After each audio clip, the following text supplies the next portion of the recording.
Bon, épisode un petit peu spécial aujourd'hui. C'est la merde.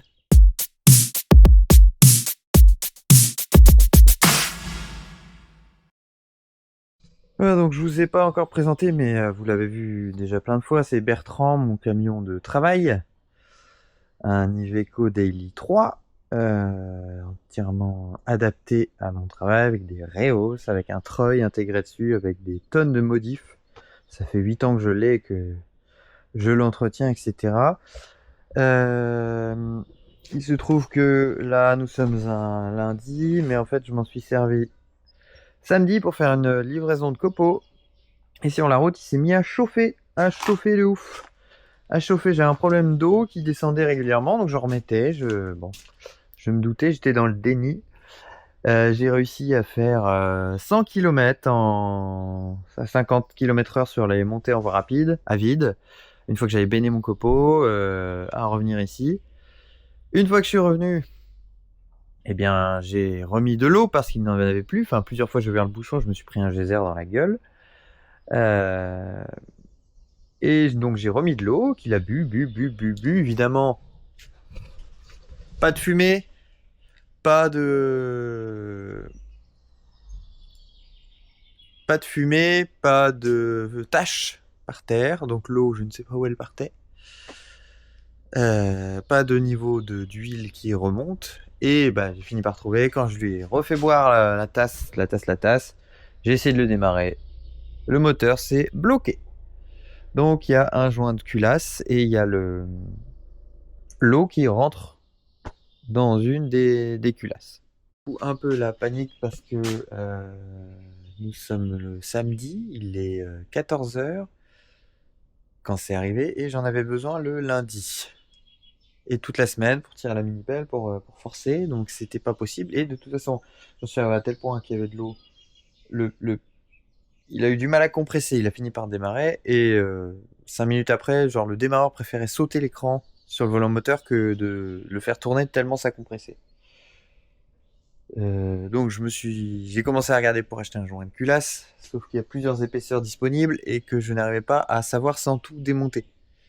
Et que le joint de culasse, bah, si je commande la pièce, il faut attendre une semaine, qu'il faut attendre qu'il y aura un lot de pièces infernales que je vais devoir démonter, commander et attendre une semaine et machin et trucs. Donc voilà, aller en garage, ça ne m'enchantait pas du tout parce que je pense que ça aurait été la même chose avec un gros billet en plus et que c'est mon camion et que j'aime m'en occuper, savoir qu'est-ce qui a été fait dessus précisément. Parce que des fois je démonte un truc, je fais ah bah tiens ça s'est pété, je peux le mettre dans ma liste de trucs à faire.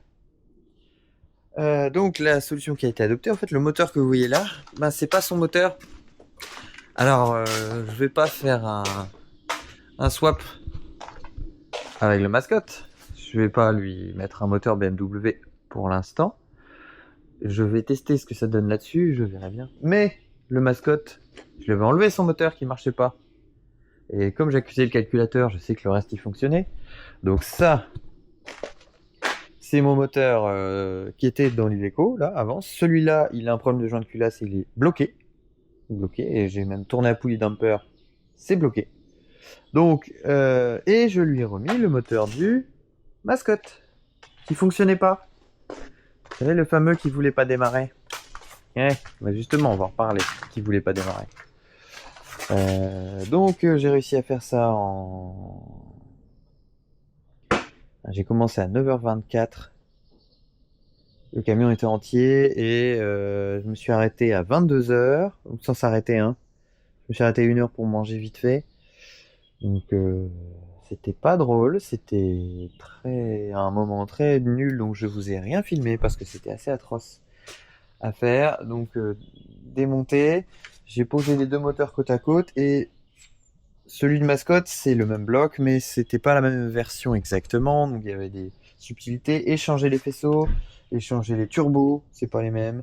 Échanger injecteurs, c'est les mêmes. L'admission, il y a cette pipe là, il y a le remplissage qui est pas le même, il y a une foule de trucs. La boîte de vitesse, j'avais rajouté une prise de force, j'ai dû l'enlever. Les modes de changement de vitesse, c'est pas les mêmes manettes et machin et trucs. une foule, j'ai passé, je sais pas, 8-10 heures à échanger des pièces. Juste sur les deux blocs posés côte à côte. Donc après une première journée, 9h, 22h, j'ai repris une autre journée, 9h, deux fois ça, 9h, 20h. À 16h, le moteur, il était le nouveau, dépioté, repimpé, remis dedans. Évidemment, comme sur le mascotte, pas moyen de le démarrer. Pas moyen. Pas moyen, il démarre, il tourne, le démarreur tourne, ça ne démarre pas. Et pas moyen de savoir qu'est-ce qui se passe. Donc j'ai fait de nombreux essais, j'ai changé des capteurs, j'ai changé... je sais pas, je pense que... Je sais pas à quoi servent ces électrovannes, je crois que c'est la coupure du troisième cylindre sur la pompe à injection. J'ai changé le régulateur de pression, et ça prend 1 heure parce que c'est des petites vis de merde avec pas de profondeur d'empreinte. Donc en fait... et du Torx 30 que j'ai pas sous forme d'embout, je l'ai que sous forme de clé Allen là, en L, donc c'est super chiant. J'ai passé des heures à essayer, le tout en ayant la dalle, en étant fatigué, en étant épuisé. Donc c'était vraiment pas marrant, c'était pas filmable, vraiment. Il y a de la merde partout. Alors on voit le champ de bataille, mais c'est sec par terre, mais il y a de l'huile, du gras, du machin, du truc, de la poussière, enfin tout ce que je suis censé ne plus faire dans mon nouvel atelier. Et bon, c'est comme ça. Et heureusement, on est venu me filer un coup de main et on a trouvé la panne. Il démarre. Et, il a démarré hier. J'ai pas démarré ce matin encore. Parce que j'ai revu mon calage de distribution en me disant c'est pas bon. J'ai mis la valise. La valise, elle me dit que c'est un capteur de son d'O2. Il n'y en a pas sur ce camion. Alors, la valise me dit n'importe quoi. Voilà. Et en regardant avec d'autres personnes, parce que là, moi, j'étais à court d'idées. Vraiment, je ne savais plus quoi faire. J'étais vraiment dans la merde. Et bien en fait, j'ai changé la pompe à injection et il a démarré. Parce qu'en fait, quand on mettait tout en marche, il n'y avait pas de gasoil à la sortie de la pompe à injection. Et donc, ce qui veut dire que sur le mascotte, depuis le début, qui ne fonctionnait pas, voilà, tous ces épisodes que je vous ai fait, tout ce swap, tout ce machin, tout ce truc, eh bien c'était dû à cette pièce. Voilà, ça c'est la pompe à injection du mascotte avec ces éléments. Et c'est le premier truc sur le mascotte. Je suis allé changer cette pièce et celle-là. Et après, j'ai accusé le calculateur à tort, mais en fait, c'était la pompe à injection.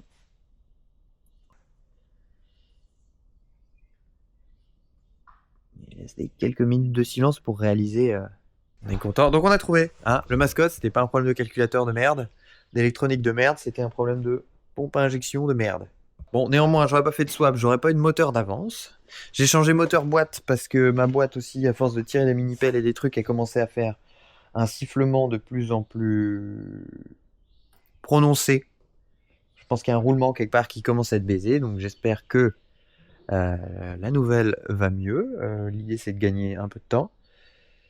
Voilà, j'ai un moteur déposé, je vais plus tard, quand j'aurai le temps, machin, l'ouvrir, voir ce qu'il avait vraiment pour de vrai.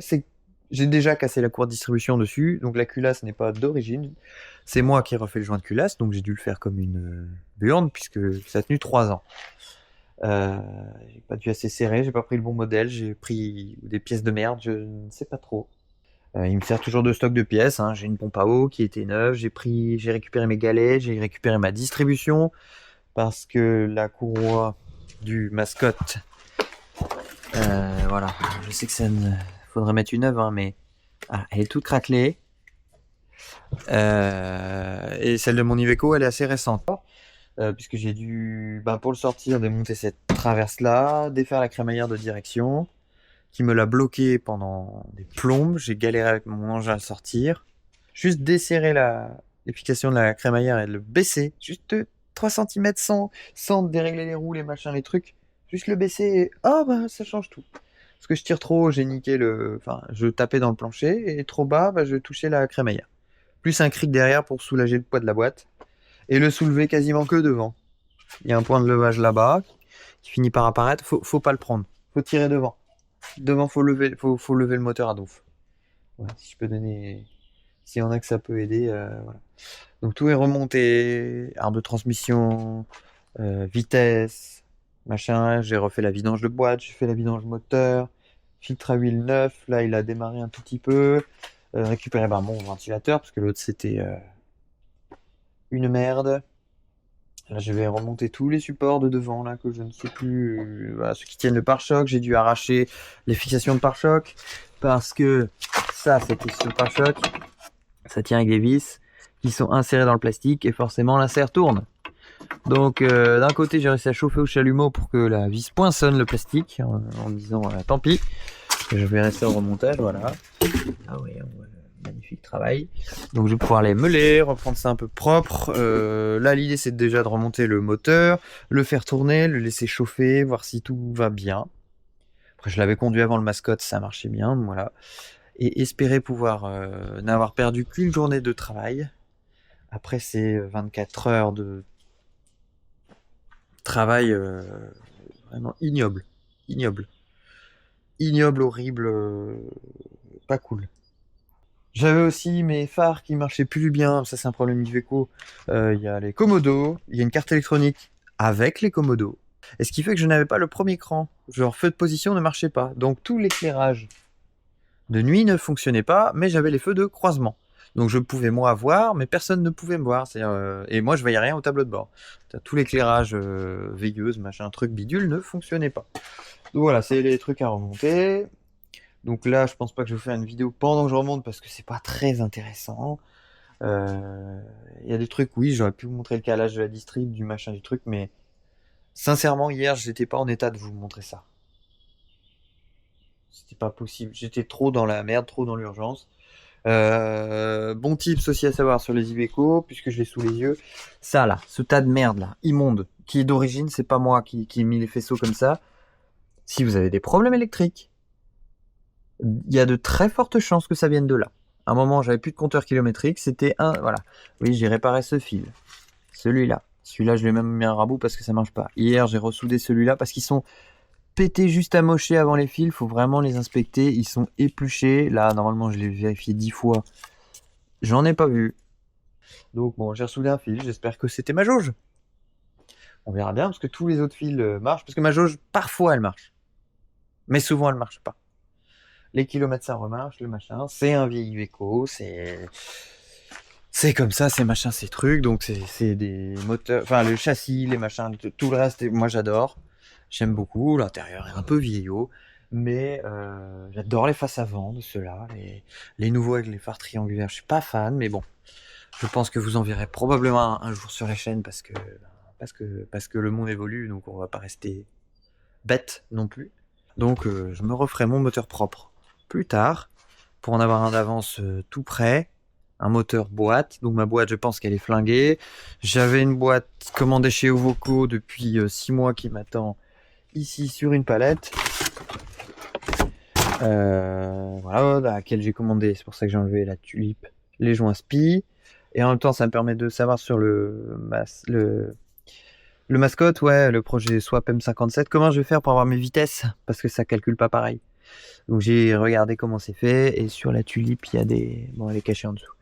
Sur la tulipe, il y a des poids, donc bon, je vais pouvoir me fabriquer une cible sur le mascotte. L'idée, c'est déjà qu'il roule. Voilà, le mascotte, ça viendra un peu plus tard, hein, là, je vous ai dit, entre les différents projets, mais celui-là, c'est priorité absolue. Absolue. Si celui-là ne marche pas, je ne peux pas aller acheter de pièces, je ne peux pas faire mon chantier, je ne peux pas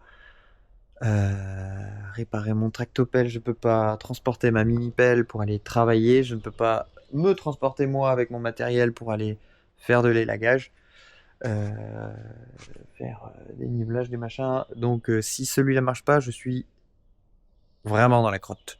Ouais. Et après, bah, vous verrez, il va se passer d'autres choses sur la chaîne où on va essayer de bouger un peu ça. Parce que les VL, c'est bien, mais je crois que moi, j'arrive à leur limite. Celui-là, je suis jamais en charge légale. Il le fait très bien. Mais il y a un moment, ça va commencer un petit peu à me déplaire. Donc voilà. Allez, j'avance un peu et je vous retrouve un peu plus tard. Donc on est quelques heures plus tard, là, il est 14h, il fait méga chaud de ouf dans une serre. Le camion, j'ai fini de remonter sa face avant, de réparer mon pare-choc, de tout lui remettre. Donc le moteur il démarre bien, je l'ai mis en eau. Tout reconnecté, tout remachin. J'ai remis mon boîtier additionnel pour l'augmentation de la puissance. J'avoue que je sais pas trop si ça marche ou pas, mais bon, je l'ai remis. C'est pas dur à voir. C'est un truc qui leurre le capteur de pression de la rampe pour qu'il y ait plus de gasoil injecté. Bon, on verra. Et donc là, je vais m'attaquer à mon fameux Komodo de direction, mais je suis très content parce que le truc commandé, voilà, 150 € chez Iveco, chez Ovoco, pardon. C'est le klaxon, donc ça klaxonne bien, mais ça se barre. Donc c'est un peu chiant. Donc j'espère que je vais pouvoir récupérer ça. Et c'est que la carte électronique qui est là. Voilà. Là-dedans, là, il y a une petite carte électronique. Et sinon, c'est 500 balles, ça à neuf. J'ai un devis là chez un fournisseur, donc je verrai bien. Donc voilà, je remonte ça à bord de l'Iveco et puis on va voir si ça marche bien. Ah, j'ai mon capteur de marche arrière aussi à bidouiller parce que j'ai éclaté le capteur quand je l'ai sorti en dessous. Donc je vais voir, je vais peut-être ressouder des fils et remettre une prise. Voilà ce qu'il en reste. Mais effectivement, je vais peut-être ressouder des fils et ressouder une fiche mâle ou femelle, je ne sais plus. Je vais regarder ce qu'il y a sur le camion, j'ai des fiches comme ça. Je vais peut-être faire ça plus tôt. Et comme ça, j'aurai des feux de recul. Bon, pour l'instant, a priori, ça marche bien. J'ai roulé quelques minutes. Je vais aller faire un tour de pâté de maison. Ça se passe pas mal. Et juste que je trouvais que l'eau était très chaude. Mais alors, je pense qu'avant, mon Calosta ne fonctionnait pas. Il restait ouvert. J'avais des plombs. Donc, c'était un peu lent. Mais je préfère qu'il refroidisse trop qu'il chauffe. Parce que là, tout à l'heure, j'irai le tester avec la pelle au cul. Je vais faire travailler un peu. On va voir ce que ça donne. Je remonte tout ça. Quelques heures d'investigation de travail, c'est tout bon. Donc le moteur, je fais un petit tour avec, ça va. Capteur de boîte de vitesse. Donc j'ai récupéré le capteur qu'il y avait sur ma boîte, dont j'avais éclaté la connectique. Et j'y vais souder au cul un connecteur. Il est là, on voit un petit bout de fil et un connecteur. Donc voilà, le feu de marche arrière, ça s'allume.